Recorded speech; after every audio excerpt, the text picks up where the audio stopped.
16 ang naospital dahil sa pagsabog sa isang resort sa Talisay sa Cebu. Yan ay matapos mahalo sa muriatic acid ang chlorine na panlinis sa swimming pool. 3 iba pa ang apektado rin sa pagsabog. Nakaranas ng pananakit ng ulo, pagsusuka at hirap sa paghinga matapos makalanghap ng malakas na amoy ang karamihan sa naospital. Nagtamo naman ng paso sa mukha at katawan ang pool maintenance worker. Sa investigasyon ng resort, lumabas na pagkamalang tubig ang muriatic acid na laman ng isang balde, kaya hinaluan ng chlorine. Ipinatigil na ang operasyon ng resort habang nagsasagawa ng investigasyon. Makikipagtulungan naman ang pamunuan ng resort. Ilang mambabatas ang may kaanak, kaibigan o di kaya'y may campaign donor na may mga kontrata rin sa gobyerno.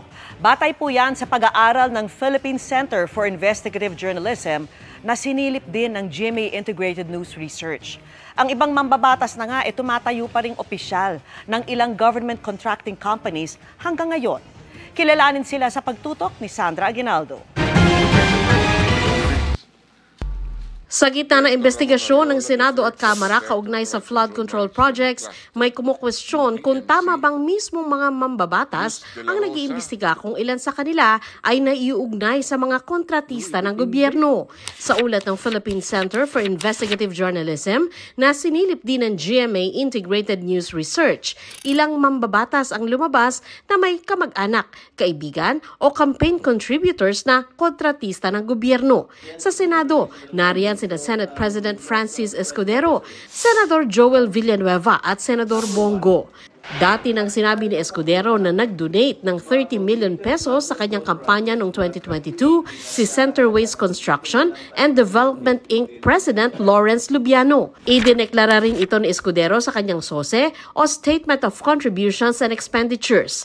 Ang Center Waste ay kasama sa 15 contractors na pinangalanan ni Pangulong Marcos na nakakuha sa 20% ng mga kontrata ng flood control. For the record, wala akong kinalaman sa pag-identify, paggawa ng program of work, pag-bid, pag-award, pagbahay, pagbayad, pag-inspeksyon ng anumang proyekto sa pamahalaan. Personally ko po, donation or nag-donate po ako kay Senator Cheese yung 30 million. Hindi po galing sa company yun, galing po yun sa akin as a personal individual. Si Villanueva ay dineklara rin sa kanyang SOSE ang donasyon ng New San Jose Builders noong 2022 na nagkakahalaga ng 20 million pesos. Si Villanueva, dati nang itinanggi na may kaugnayan siya sa flood control projects. Isa pa nga raw siya sa nag-expose nito, 3 taon na ang nakararaan. Sinabi rin daw sa kanya ng New San Jose Builders na wala silang government contract noon. Pagamat sa ulat ng PCIJ, sinabing nakakuha ng kontrata sa gobyerno ang naturang kumpanya. Si Go naman, kinokonekta sa CLTG Builders na pag-aari ng kanyang ama at Alfrego Builders and Supply na pag-aari ng kanyang half-brother. Pero sabi ni Go, wala siyang kinalaman sa operasyon ng mga kumpanyang ito. Ang CLTG Builders ay wala sa isumbong mo sa Pangulo website ng flood control projects. Ang Alfrego naman, merong 5 proyekto sa gobyerno na nagkakahalaga ng mahigit 327 million pesos. If meron pong deficiencies at meron silang pagkukulang, ako mismo po ang magre-rekomenda sa committee ito na kasuhan sila. Kahit kamag-anak ko. Lumabas din sa ulat ng PCIJ at pagsilip ng GMA Integrated News Research na sa House of Representatives, 15 mambabatas ang nauugnay sa mga government contractors. Si dating House Appropriations Committee Chairman, Representative Elizalde Co., co-founder ng SunWest, pero sinabi din niyang nag-divest na siya rito. 2 kapatid ni Co ang lumalabas na opisyal ng 2 pang kumpanya, ang Hightone Construction and Development Corp at FS Co Builders and Supply. Ang SunWest at Hightone ay kasama sa top 15 contractors na tinukoy ni Marcos. Sinubukan naming hinga ng bagong pahayag ang opisina ni Co pero wala pa silang tugon. Ilan sa mga mambabatas na yan ang tumatayong opisyal ng kumpanya hanggang ngayon. Gaya ni na Magbubukid Party List Representative Ferdinand Beltran na manager ng Ferdstar Builders and Contractors. At Journeyjet Nisay, General Manager ng JVN Construction and Trading, base sa DPWH contracts. At si Representative Carlos Loria, tumatayong President ng Macapa Corporation. Pag-aari naman ng pamilya ni Representative Agustina Pancho ang CM Pancho Construction Inc. At ang pamilya ni Representative Micaela Gonzalez ang AD Gonzalez Jr. Construction and Trading. Ang ibang mambabatas naman may kamag-anak na opisyal ng mga construction firms na may kontrata sa gobyerno. Gaya ni na CWS Party List Representative Edwin Guardiola, Representative Munir Arbison at Munir Arbison Jr. Sir Representative Lani Mercado Revilla, hipag ang shareholder ng Graia Construction Corporation na tiyahin naman ni na Congressman Brian at Jolo Revilla. Bayaw naman ni Representative Caroline Aguiao ng Kalinga ang manager ng BHM Construction. Ang ama ni One Rider Party List Representative Ramon Gutierrez, General Manager ng Alro Construction and Development Corporation. Habang si Representative Cristina Angeles, asawa ng General Manager ng Northern Builders and Construction Corp. Sinusubukan pa ng GMA Integrated News na makuha ang panig ng mga nabanggit na mambabatas. Para sa isang propesor ng UP National College of Public Administration and Governance, magandang hakbang ang pag-iimbestiga sa mga flood control projects na sinasabing ginamit ng ilang politiko para makapagbulsa ng pera sa taong bayan. 20% ng ating budget ay napupunta sa bribery, napupunta sa mga politikong gumagamit ng pera ng bayan para sa kanilang sariling interes. So ang doon, ang daming nawawalang pera, no? At yun nga, hindi talaga napupunta sa public services. Talagang titipirin mo. Ang gagawin mo, kukuha ka ng mga pinakamura, pinaka-substandard para ma-deliver mo yung project. So, nakakalungkot yun kasi walang quality. Sabi nga ni Dr. Mendoza, ang pondong naibulsa ng ilan dahilan ng paghihirap ng maraming mamamayan. Kaya mas mabuti raw kung maipapakita ng administrasyon na mapaparusahan talaga ang mga sangkot sa maanumalyang flood control projects. Kailangan meron talagang tiwala ang lahat ng tao sa gobyerno at sa mga institusyon nito. Madali siyang masustain o maraming magsusumbong, ganyan-ganyan. Pero kung pagsusumbong lang, dapat yan, meron siyang proseso para sa karampot na parusa o sanksyon o anong dapat na mangyari doon sa sumbong. Dapat may example. Patuloy na tinitingnan ng GMA News Research ang mga listahan ng flood control projects na matatagpuan sa Isumbong Mo sa Pangulong website. Para sa GMA Integrated News, Sandra Aguinaldo, Nakatutok, 24 Oras.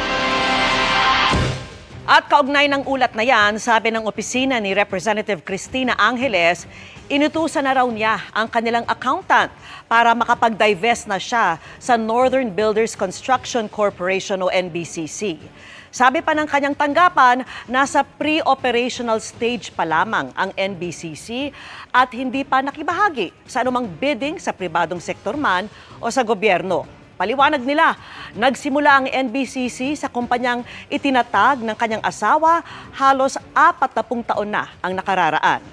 Naging korporasyon lamang daw ito noong 2023. Mga kapuso, todo na ang paghahanda ng NCAA at GMA Network para sa pagbubukas ng Season 101 ng Liga sa October 1. Dagdag excitement sa oldest collegiate athletic association sa bansa, ang bagong format sa basketball. Kung ano yan, alamin sa pagtutok ni Martin Javier.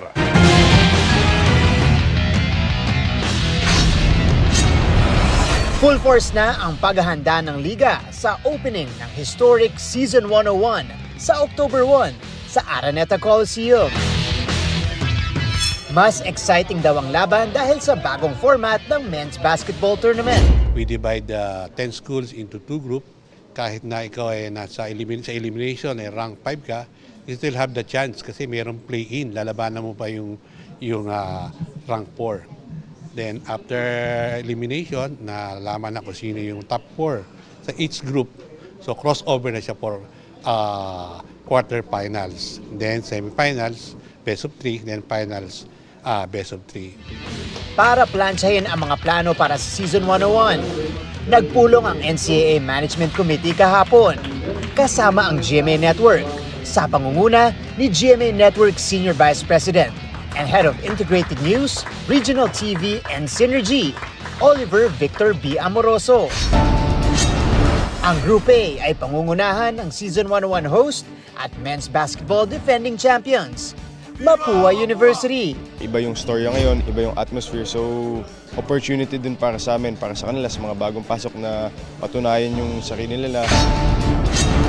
Ang mga pirata ng Lyceum of the Philippines University gustong ipagpatuloy ang kanilang naitaguyod nitong mga nakaraang season.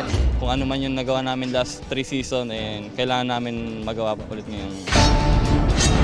Handa na rin ang Arellano University para gumawa ng ingay. Makaabot sa top 2 ng bracket namin, game after game yung goal namin. Susubukan naman ng Perpetual Altas na maibalik ang winning culture sa kanilang koponan. Siyempre, ultimate goal yung maging champion kami. Isang fresh start para sa San Sebastian Stags sa pamumuno ng kanilang bagong head coach at mga bagong muka sa team. Championship pero one game at a time lang. Para sa GMA Integrated News, Martin Aver, nakatutok 24 oras. Nalipasan na ng Pasko at bagong taon ang 6 na balikbayan box na ipinadala mula Amerika noong pang Setyembre 2024. Ngayon, bare months na naman, pero hindi pa rin niya nakakarating sa mga dapat makatanggap kahit nakailang beses nang nag-follow up. Nakatutok si Mariz Umali. Ito sana ang 6 na balikbayan box na may mga pagkain, damit at school supplies na ipinadala sa pamilya ni Jalwinder ng kanyang mga tiyahing OFW sa Amerika. September 2024 ito ipinadala sa pamamagitan ng freight forwarder na Makati Express Cargo at matatanggap dapat November hanggang December 2024. Wala pa rin pong dumadating, 1 taon na this month po yung boxes po na pinadala po sa amin. Pinaghirapan ng mga tita namin na dapat na ibinibigay sa amin. Hindi po napakinabangan yung mga padala. Tapos dugot pawis po ng mga tita ko yung pinuhunan nila doon. Nagdo-double job. Nagtatrabaho sila kahit may mga sakit po para lang makapagpadala po sa amin dito. Si Rosalie nakailang beses na raw na nagpabalik-balik sa Metro Manila mula Pangasinan para ma-follow up ang di pa rin dumarating na balikbayan box mula sa mga kapatid sa Amerika. Nagsasayang po ako ng pera na pamasahe lang, ganun po. Tapos mga trabaho po na naantala. So, nagsasacrifice po ako. Hindi kami pinapansin, ma'am. Kabilang sina Jalwinder at Rosaline, sa maraming kababayan nating hindi pa rin nakukuha ang mga balikbayan box. Nagpapatulong na raw kay Jalwinder ang ibang nasa malalayong probinsya. Sasabihin nila, under clearing ni Custom, sa BOC po, nasa BOC pa, hindi pa na-release. Paulit-ulit sila ng ganong alibay. Nung pumunta na po kami dun sa Makati Express Cargo sa Cavite po. So pinangakuan kami hanggang end of this August, nung August pala, na-feedbackan kami regarding dun sa wala naman ako na-receive. Ilang beses din namin sinubukan tawagan ng iba't ibang numero ng kanilang mga opisyal pero walang sumasagot o di kaya hindi na makontak ang numero. Nananawagan ang Bureau of Customs sa mga nagrereklamo na pumunta sa kanilang tanggapan. So itong 4 months to 1 year na pagkakadelay, ito unjustified ito, no? Wala itong paliwanag. At itong sinasabi nilang nasa customs ang problema ay ko to kaagad, no? Papatawag ko na rin siguro ang representative nitong Makati Express Cargo.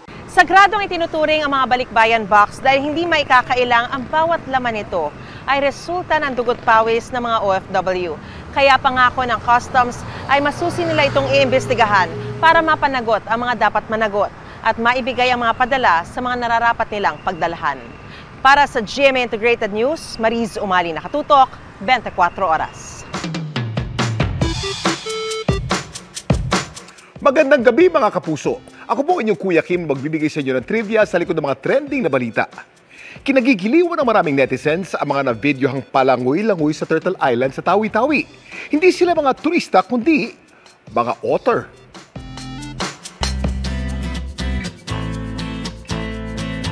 Sa pinakadulong bahagi ng Pilipinas, ang probinsya ng Tawi-Tawi. Ang mga beach, puting-puti ang buhangin at crystal clear ang tubig. Gaya na lang dito sa Turtle Island. Kaya naman hindi lang daw mga turista ang mga dumadayo dito. Pati na ang dalawang ito, parang mga pusa o di kaya'y manalaking daga. Ang tawag sa kanila, mga otter. Ang video ng dalawang lumalangoy na otter, kuha ni Patrolman Mariben Can. Pag nagpapatrol po kami, kadalasan po doon sa aming station, malapit nagpapahinga, sir. Yung mga otter, binibigyan po namin sila ng pagkain. Pero hindi lang po, sir, no? Hindi lang po namin sila sinasanay. Hinala niya, ang mga otter na kanyang nabidyohan sa Turtle Island galing pa raw sa Malaysia. May possibility na yung galing ang sea otter sa may sandakan Malaysia. Matagal-tagal na po sila dito na naninirahan. Handa po kaming protektahan yung mga sea otter, mag-monitor sa kanila para sa safety po nila. Ang mga otter ay kabilang sa pamilya ng mga mammal na kung tawagin Muscalidae. Matatalino silang mga hayop. Iilan sila sa mga hayop na gumagamit ng kasangkapan gaya ng maliliit na bato upang basagin ang mga kabibe para makuha ang laman nito. Napakakapal din ang kanilang mga balahibo. Ito nagsisilbi nilang proteksyon sa lamig. Sila rin ay magagaling na swimmers. Meron kasi sila mga web feet na parang sa palaka, kaya nakakagalaw sila ng mabilis sa tubig. Sa kabuuan, may 13 species ng otter sa buong mundo. May ideya ba kayo kung anong klaseng otter ang namataan sa Turtle Island? Kuya Kim, ano na? Na-videohan mga nagtatampisaw sa dagat ang mga otter sa Turtle Island. Hindi mga sea otter o Enhydra lutris ang mga ito. Ito po ay matatagpuan lamang sa North Pacific Ocean. At ayon sa nakausap naming eksperto, ang nag-viral ng mga otter, posibleng mga smooth-coated otter o Lutrogale persipilata na matatagpuan sa South at Southeast Asia. Ang semi-aquatic animals na ito ay madalas namamataan sa mga ilog, mga lawa at mga baybayin. Hango naman ang pangalan nito sa kanilang makikinis at may iksing balahibo. Sa ngayon, tinuturing na silang vulnerable species. Samantala, para malaman ng trivia sa likod ng viral na balita, i-post o comment lang #Kuya Kim, ano na? Laging tandaan, kimportante ang may lab. Ako po si Kuya Kim at sagot ko kayo, 24 oras. Anumang araw, kahit pa weekend, nakatutok sa paghahatid ng balita ang kapuso nating si Ivan Mayrina. At mas pinagtibay pa niya ang dedikasyon sa pamamahayag sa muli niyang pagpirma ng kontrata sa GMA Network. Nakatutok si Von Aquino.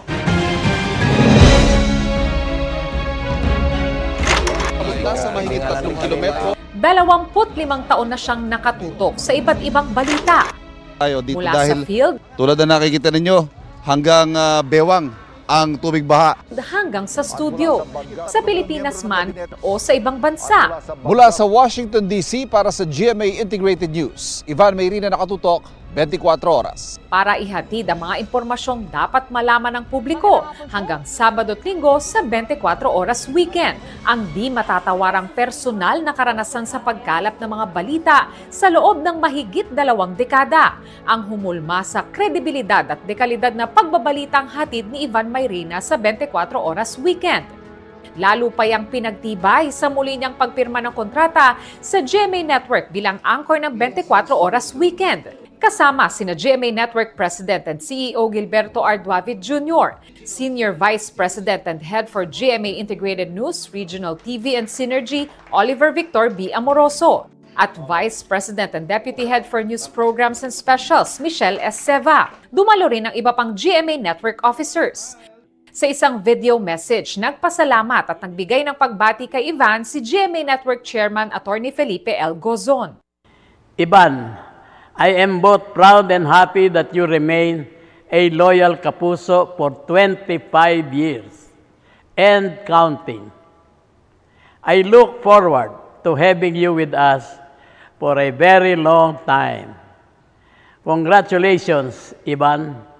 Ikaw sa pananaw ko at sa pananaw naming lahat ay isang tunay, tapat at haligi ng serbisyong totoo. Isang ehemplo na magpapatuloy na magbibigay sigla at inspirasyon sa mga katulad mong media practitioner. Pirming handa si Ivan na tumindig bilang isang mamamahayag. As you embark this new chapter with us, kapuso pa rin, May you continue to inspire others and elevate the standards of journalism. Nagpahatid din ng kanilang congratulatory messages ang kanyang mga kasamahan sa GMA Integrated News, kabilang ang kanyang 24 oras weekend co-anchor na si Pia Arcangel. Nagpasalamat din si Ivan sa GMA Network sa oportunidad na makapaghatid ng serbisyong totoo. I don't see myself being anywhere else.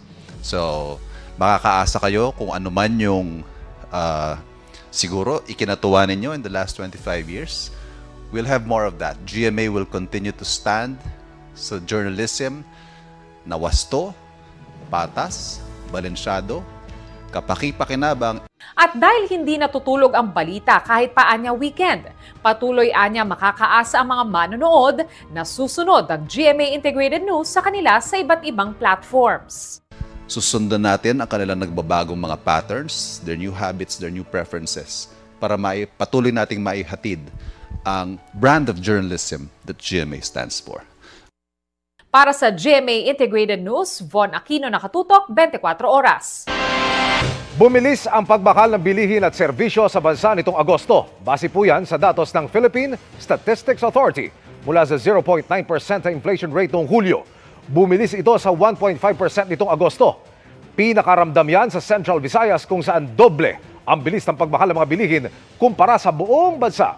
Halos doble rin ang nationwide inflation ng pagbakal ng bilihin sa Metro Manila. Ayon sa PSA, pagmahal ng pagkain, partikular na mga gulay at isda ang isa sa mga nakaambag sa mabilis na inflation. Ako, Vesh, Boya Nazar. Samahan natin ang pagtatanggol at sangretera sa kanyang paglalakbay patungong Encantadia. Ngayong natapos na ang kanyang misyon sa mundo ng mga tao. Ang pasilip sa abangang episode mamaya, ichichika ni Aubrey Carampel.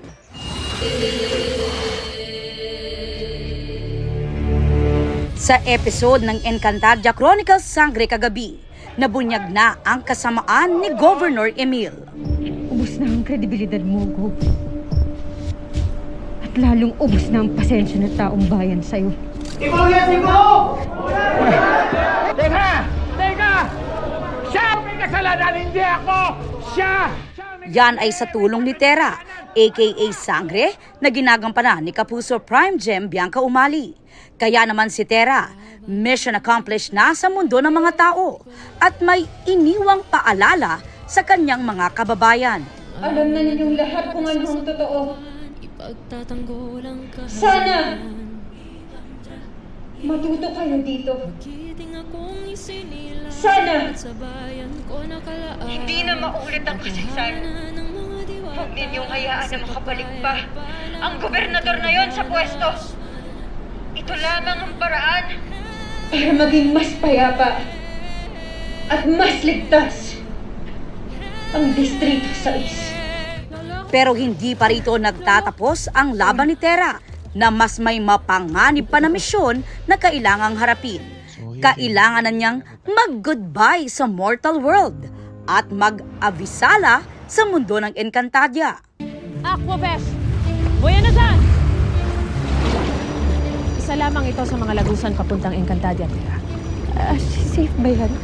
Ashley, parang nakakakuryente yata dyan. Hindi ba tayo kakainin yan? Parang... Di ba tayo mamamatay dyan? Ngayong gabi, maglalakbay na si Tera kasama ang kanyang Ashley Perena patungong Encantadia. Kapit ng mahigpit. Natatanaw ko na ang dulo ng lagusan, Tera.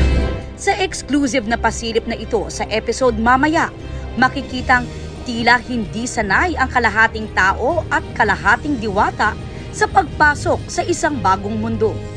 Pero to the rescue ang Ashley sa kanyang hadiya at kapit kamay silang naglakbay sa lagusan. Nang makarating sa Encantadia, nabalot ng pagkamangha si Tera. Sandali lang po, bakit gabi na dito? Tsaka dalawa yung buwan. Ashley, dalawa yung buwan. Tera, tayo ay narito na sa Encantadia. Ngayong dumating na sa Encantadia ang itinakdang tagapagligtas, kayanin nga kaya ni Tera at ng mga bagong sangre ang lakas at puwersa ni Kera Mitena? Abangan sa Encantadia Chronicles Sangre pagkatapos ng 24 oras. Aubrey Carampel, updated sa showbiz happenings. And that ends our week-long chikahan. Ako po si Iya Arellano. Happy weekend mga kapuso. Weekend na? Wow! Miss Mel, Miss Vicky, Emilio. Galing ka sa bakasyon eh. Kapapasok lang eh. Ngayon, bakasyon ka. Happy Wala na weekend. mapasok bukas. Salamat, Iya. Welcome back. Happy weekend. At yan ang mga balita ngayong Biyernes. Ako po si Mel Tiangco. Ako naman po si Vicky Morales para sa mas malaking misyon. Para sa mas malawak na paglilingkod sa bayan, ako po si Emil Sumangil. Mula sa GMA Integrated News, ang News Authority ng Pilipino, nakatuto kami 24 oras.